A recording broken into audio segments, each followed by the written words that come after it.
heartbeat to drop, but then they lost the contractions on the monitor. So they went to put a new monitor on her, checked her, and then her doctor was like, as she's checking her, is watching his heartbeat. His heartbeat kept getting lower and lower and lower, and then it wouldn't bounce back up. Oh man. Hmm. How horrifying. Yeah, And I it mean, like was. the Oof. thing is that like it's hard to blame the doctors too because like they just exist in this like paradigm Hmm. of all like, oh, this is how it is, this is how it's Right. been. Like we have all these monitors so we can like catch stuff like that instead of like these are the sign like here's how can you tell stuff isn't going right before Is he the really fussing? bad stuff Bad. happens, you Right. know? Yeah. I don't know why they don't just put us in Hoyers, like put us in a Hoyer lift and just strap us in a Hoyer and let that baby Well, just fall out well, naturally. you know, that's the whole thing. Is like I think we need to do that. We need to do the little like Yeah. put the women in a lift, and then Yeah. like and then they can get their epidural, and but then Yep. the baby can come out.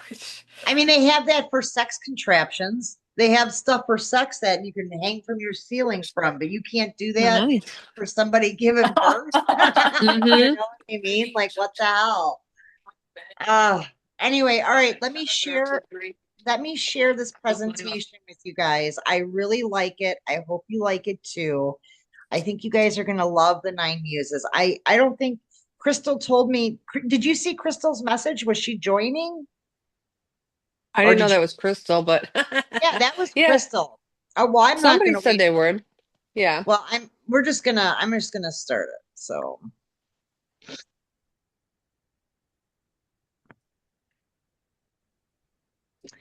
all right, can you guys see? Hmm. Yeah. And here. Okay. So I did just because it's my first time doing this with you guys, it's brand new this month.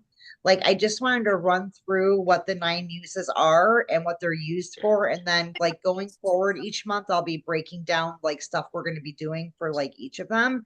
But I'm really excited about it because I think we're a very artsy fartsy group, and this is all about artsy fartsiness.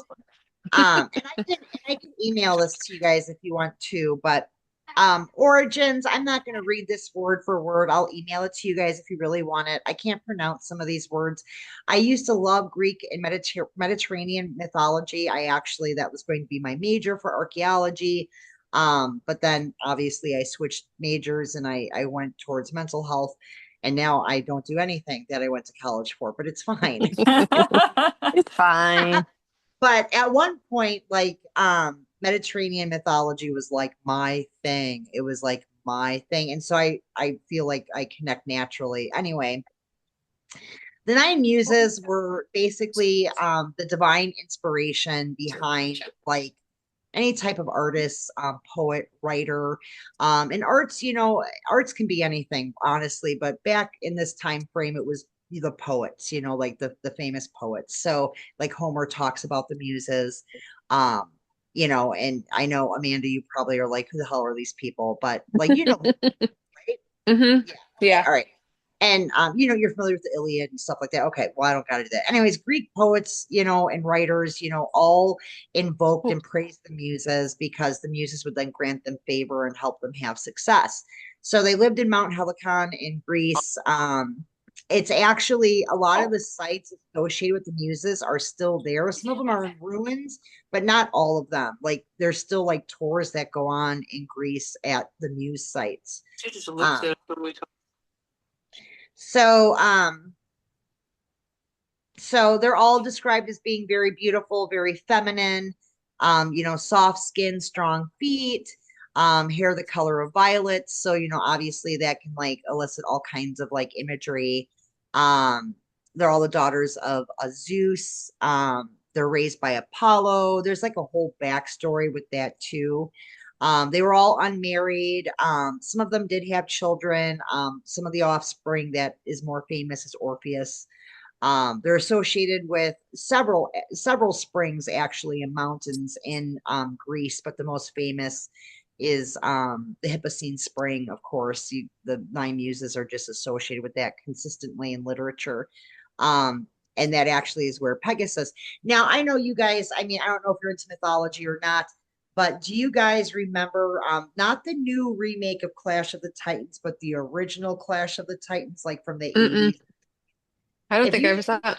oh my God, if you guys haven't seen the original 1980s, I think it came out in late 80s, the original Clash of the Titans with Pegasus, where Pegasus comes in with this cage and kidnaps, the goddess. You got to see that movie. It's like, it's hilarious because like graphics weren't great back then, but it's very cool. Anyway,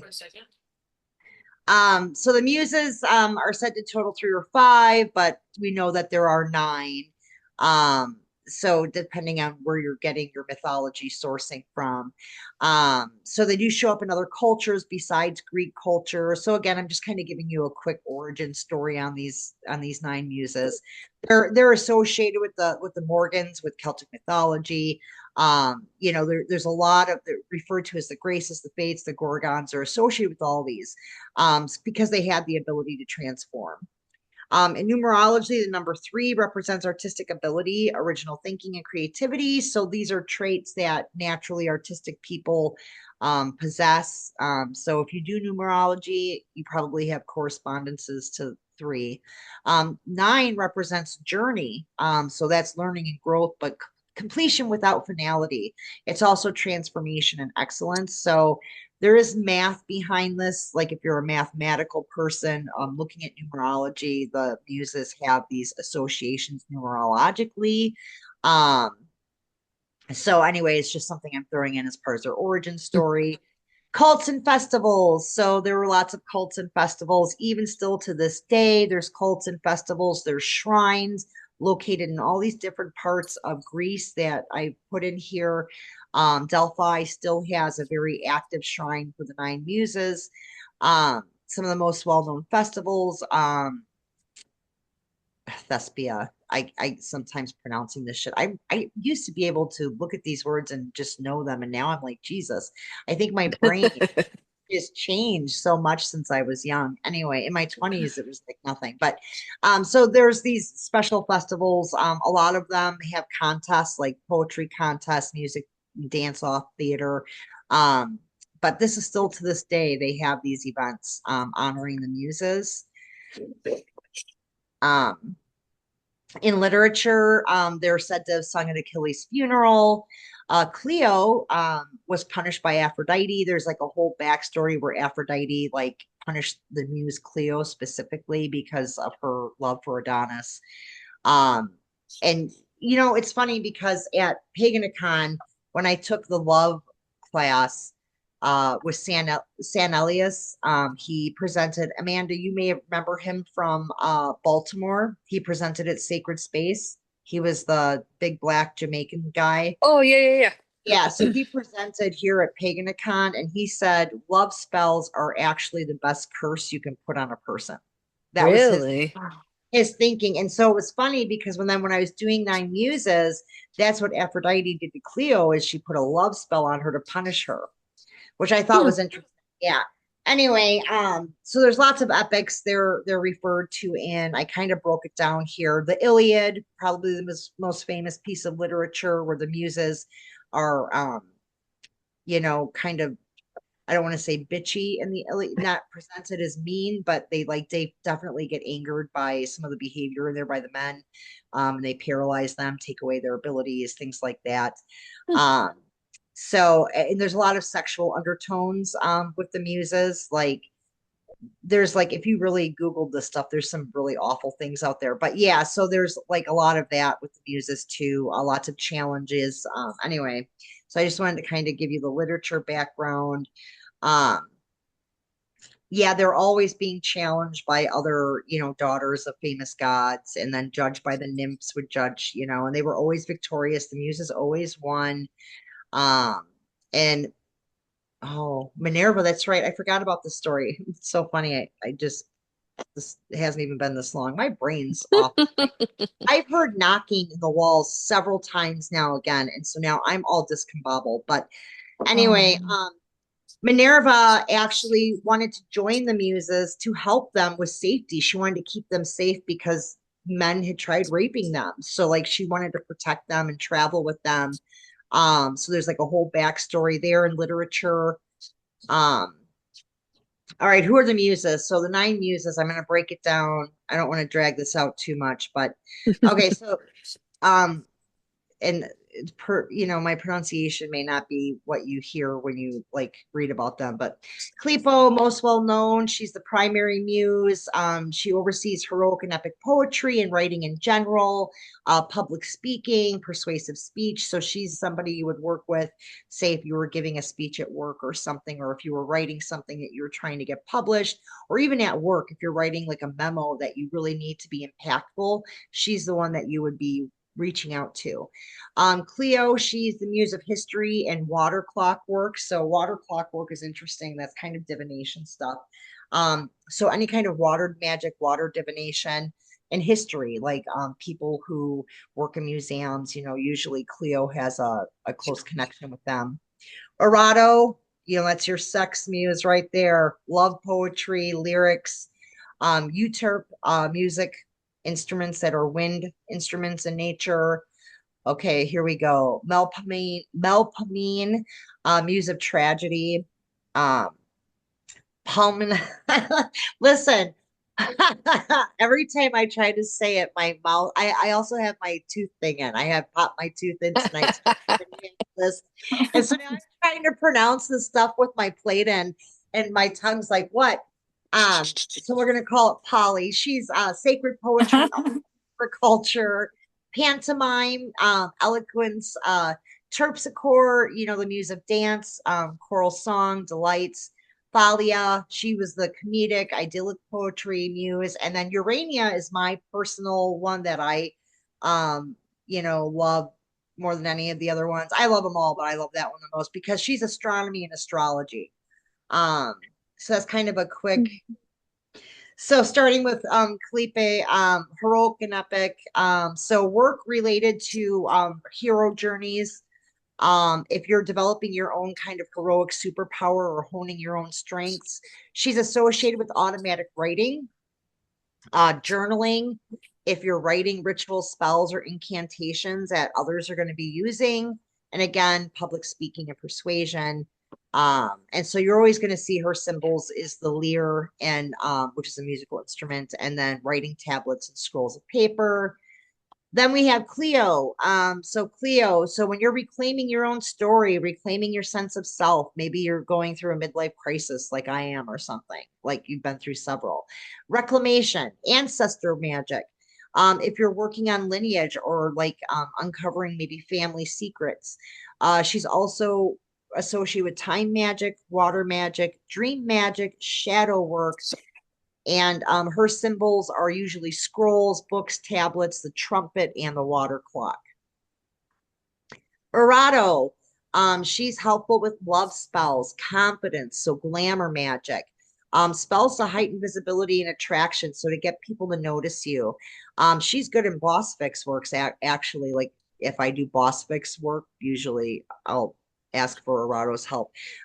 Inspiration for love poetry and music, especially stringed instruments. I used to play the cello, so I was familiar with Arato from my cello era. Honing in on what you want, sex magic. So you're always going to see her symbols as wreaths of myrtle and roses. You're going to also see here with the lyre or the kithara. That's another type of instrument there. So moving right through the muses. The next one is uterp, music, especially wind instruments. She's associated with chanting or writing chants, breath work and meditation. So yoga, she's definitely the yoga muse. Air magic, including astral projection. So a lot of times uterp is associated with people leaving offerings to her before bed for help with astral travel protection. So energy healing, clairaudience, which is, very unique.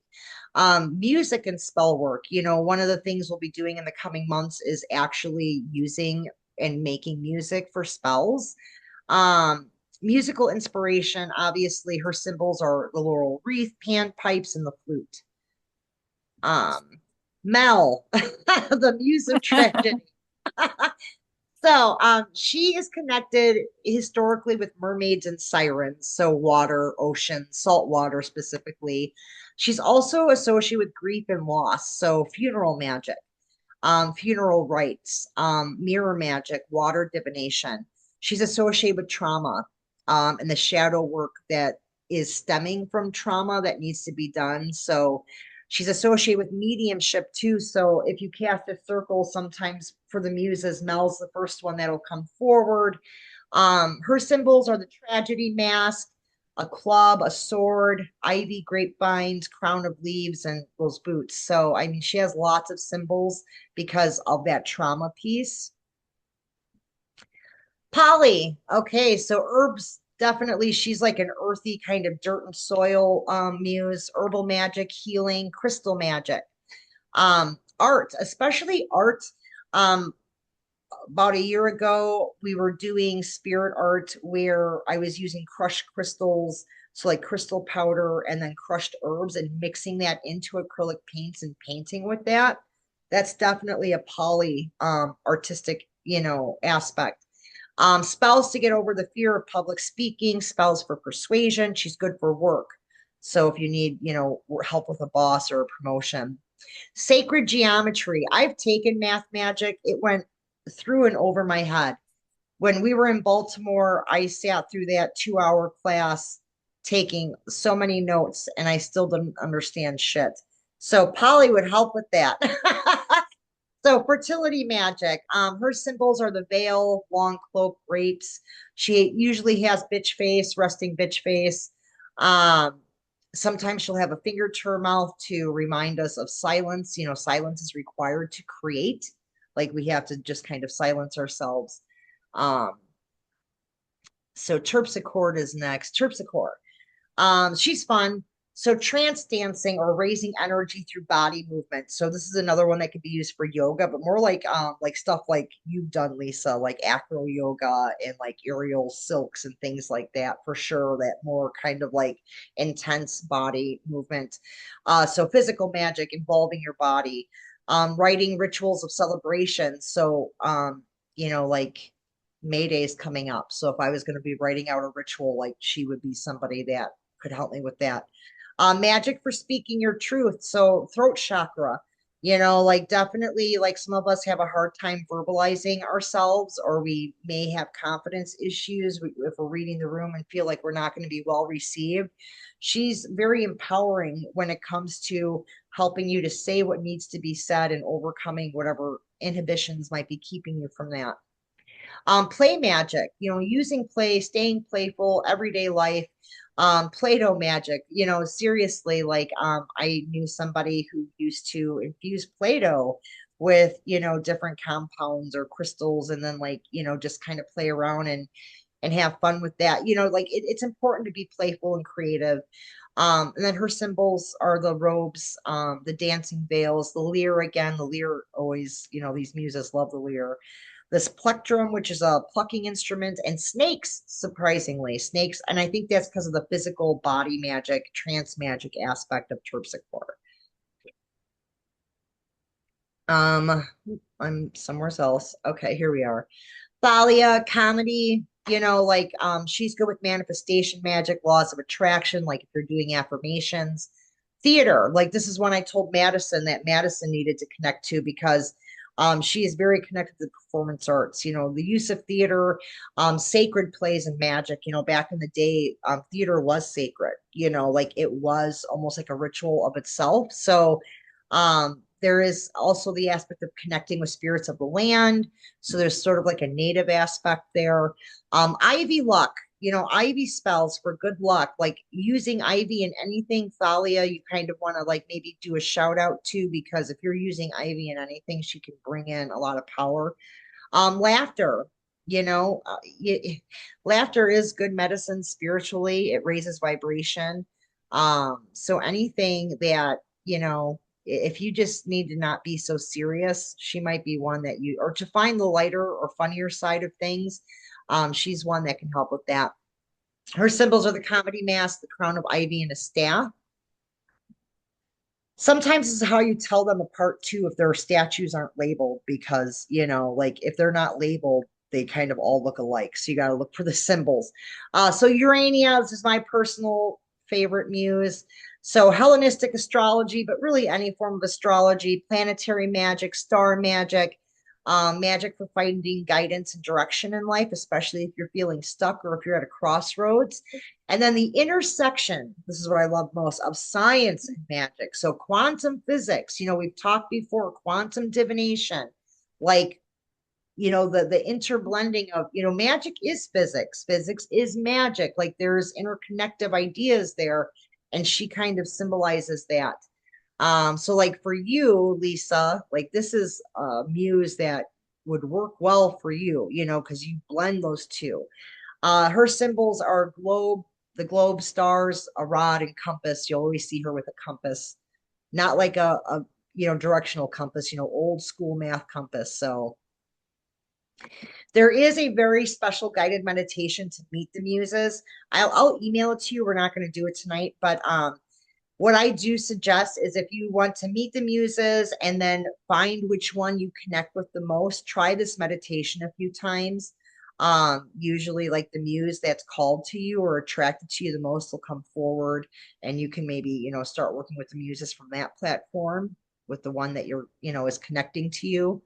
Um, Ways to connect with the muses, reading about them. There's some wonderful literature about, Greek mythology in general is beautiful, but reading their specific stories are very interesting.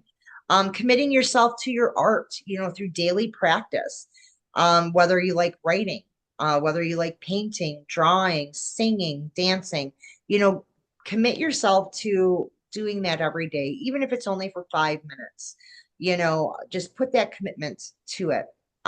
Building an altar or shrine to one or all of the muses. Um, I have one with all of the muses. Obviously, Urania is a little bit amplified on there. But if you feel like this work works well for you, muse work, then I would suggest at least, whatever muse you're working with the most, build maybe an altar for them.